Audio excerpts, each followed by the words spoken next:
নমস্কার। আগের পর্বে আপনারা জানতে পেরেছেন চলচ্চিত্রের প্রাথমিক ধারণা কি।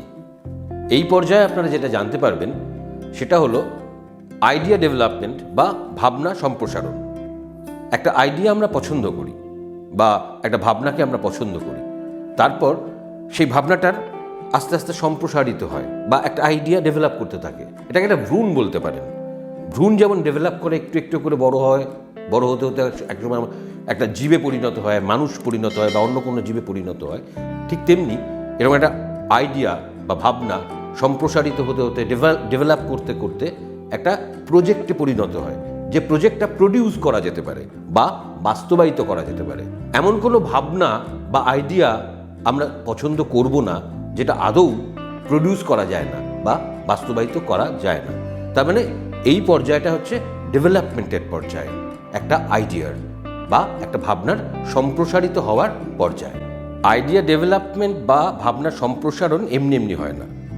যে কোনো একটা বিষয়ের উপর গবেষণা হয়, গবেষণা করে আমরা বিষয়টার ভেতরে ঢুকি, সেটাকে আরও ভালো করে জানি, তারপর সেটা সম্প্রসারিত করি বা ডেভেলপ করি। করে আমাদেরকে একটা জিনিস খেয়াল করতে হয় যে যেটা ডেভেলপ করছি সেটাকে বাস্তবায়িত করার ক্ষমতা কি আমাদের আছে? মানে আমরা যারা করতে যাচ্ছি কাজটা, নাও থাকতে পারে, আমাদের না থাকতে পারে, অন্য কারোর আছে, সেটাও হতে পারে। কিন্তু আমরা যেহেতু কাজটা করছি, তাহলে আমাদেরকে প্রথমে ভাবতে হবে আমরা কি এই কাজটা করতে পারবো আদৌ, আমরা কি সক্ষম। বিষয়টা খুব আপেক্ষিক। একটা ভাবনা ভাবা হলো, তাকে ডেভেলপ করা হলো গবেষণার মধ্য দিয়ে, তারপর কি করতে হবে, তার একটা লিখিত বিবরণ দিতে হবে। মানে কি, আমি এমন একটা বিবরণ দেব যে বিবরণটার মধ্য দিয়ে আমি যদি একটা ছবি করি, সিনেমা করি বা চলচ্চিত্র, সবই তো চলচ্চিত্র বলছি, আমি সিনেমার কথা বলছি, বা ওয়েব সিরিজ হতে পারে, যাই হোক না কেন, একটা চিত্রনাট্য তৈরি করতে হয়, স্ক্রিপ্ট, একটা কাহিনীটির একটা বিন্যাস হলো, বিন্যাস হওয়ার পর সেটাকে আমি চিত্রায়িত করব বা দৃশ্যায়িত করব, তার জন্য একটা চিত্রনাট্য তৈরি হয়। এই চিত্রনাট্য তৈরি করার পর আমরা পরবর্তী জায়গায় এগোতে পারবো। এবার এই লিখিত বিবরণ এমনটা হতেই পারে যে পরিচালক লিখে দিলেন, আবার এমনটাও হতে পারে সে বিবরণটা আগে থেকেই লেখা আছে গল্প আকারে, অন্য কোনো লেখক লিখেছেন, সেটাও হতে পারে। আমরা বেশিরভাগ ক্ষেত্রে সেটা দেখেছি। দেখবেন যে আগের দিনে যে ছবিগুলো হতো, সিনেমাগুলো হতো, কোনো একটা বই বা কোনো উপন্যাস বা কোনো একটা গল্পকে ভিত করে তার কাহিনী বিন্যাস করে তারপর সেটা তৈরি হতো এবং ওটাই লিখিত বিবরণ হিসেবে আমরা ধরে নিতাম।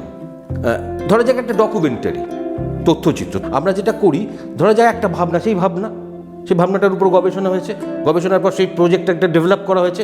এইবার হচ্ছে যিনি পরিচালক, তিনি বলবেন, একটার পর একটা শট বলবেন বা একটার পর একটা দৃশ্য বলবেন, যে দৃশ্যগুলো পরপর সাজালে যে মানুষটা দেখবেন, মানে দর্শক, তার কাছে ব্যাপারটা বোধগম্য হবে। আমি একটা তথ্য দিচ্ছি, যে তথ্যটা মানুষের কাছে বোধগম্য হলো তথ্যচিত্রের ক্ষেত্রে। চলচ্চিত্র এমন একটা মাধ্যম, যে মাধ্যমটার সঙ্গে আপনারা আগের পর্বে জানতে পেরেছেন অর্থের একটা সাংঘাতিক যোগাযোগ আছে। এই যে আমরা এতক্ষণ ধরে একটা ভাবনাকে ডেভেলপ করলাম বা কোনো একটা তথ্যচিত্রের ক্ষেত্রে একটা ডেভেলপমেন্ট হলো, সব হলো, কিন্তু এটা বাস্তবায়িত করতে গেলে অর্থের দরকার পড়ে। যে কোনো একটা কাজ করতে গেলে, এবং সেটা যদি বাণিজ্যিক হয়, তাহলে আমাকে আগে ভাবতে হবে অর্থ আমি কোথা থেকে পাচ্ছি, তারপরেই ভাবতে হবে এই অর্থ আমি যেখান থেকে পেলাম তার কাছে ফিরিয়ে দেব কিভাবে। অর্থাৎ যে প্রোডাকশনটা আমি করছি, সেই প্রোডাকশনটা বিক্রি করে বা যেভাবে হোক রিলিজ করে আমি যতটা অর্থ খরচা করেছিলাম ততটা অর্থ বা তার থেকে বেশি অর্থ উপার্জন করতে পারছি কিনা, এই রাস্তা বা এই দিশা আমার থাকতে হবে। ওই বাজেটের মধ্যে সেটা থাকতেই হবে, না হলে কিন্তু কোনো প্রকল্প বা কোনো প্রজেক্ট বাস্তবায়িত হতে পারে না।